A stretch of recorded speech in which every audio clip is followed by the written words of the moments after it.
এটা হচ্ছে পারাবত 12 লঞ্চ, পারাবত 12 লঞ্চের এই হচ্ছে সাইলেন্সার পাইপ। দেখেন এই কত বড় বড় ইঞ্জিনের যে সাইলেন্সার পাইপ রয়েছে, যেটা পারাবত 12 লঞ্চের 4 তলা রয়েছে, 4 তলার উপরে দেখা যাচ্ছে সাইলেন্সার পাইপ।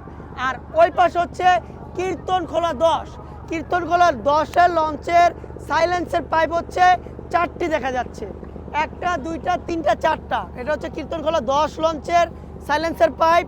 আর এই লঞ্চগুলো হচ্ছে চরমনাই, বরিশাল চরমনায় বার্ষিক মাহফিলে আসছে। শত শত লঞ্চ আসছে, বাংলাদেশের সবচেয়ে বড় বড় যে লঞ্চগুলো রয়েছে শত শত লঞ্চ আসছে। আর এইসব লঞ্চে প্রায় 10 থেকে 8,000 মানুষ লোক ধারণ করে থাকে। আর আপনারা যদি হিসাব করেন 100 লঞ্চে যদি 10 বা 7 বা 5,000 বলেন, তো লঞ্চে শুধু 50,000 লোক আসে। আর ট্রলার তো বাদ দিলাম, ট্রলার প্রায় 1 থেকে 2,000 ট্রলার আছে, হ্যাঁ, যেটা আজকে প্রথম দিনে এত লঞ্চ দেখতে পাচ্ছেন। আর এগুলো হচ্ছে সাইলেন্সার পাইপ, লঞ্চের যে সাইলেন্সার পাইপ যারা দেখে থাকতেন, এগুলো হচ্ছে কীর্তনখোলা 10, বরিশালের, ঢাকা থেকে বরিশাল যে গামী লঞ্চ রয়েছে, কীর্তনখোলা 10 লঞ্চের সাইলেন্সার পাইপ। আর এটা হচ্ছে পারাবত 12 লঞ্চের সাইলেন্সার পাইপ।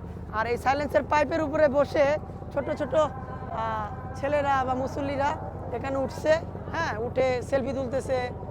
মানে তাদের শরীরের মানে একটা আনন্দময় কাটাচ্ছে এই বিশ্ব চরমনাই বার্ষিক মাহফিলে এসে। অনেক সুন্দর দেখা যাচ্ছে। আপনার চ্যানেলের নাম কি?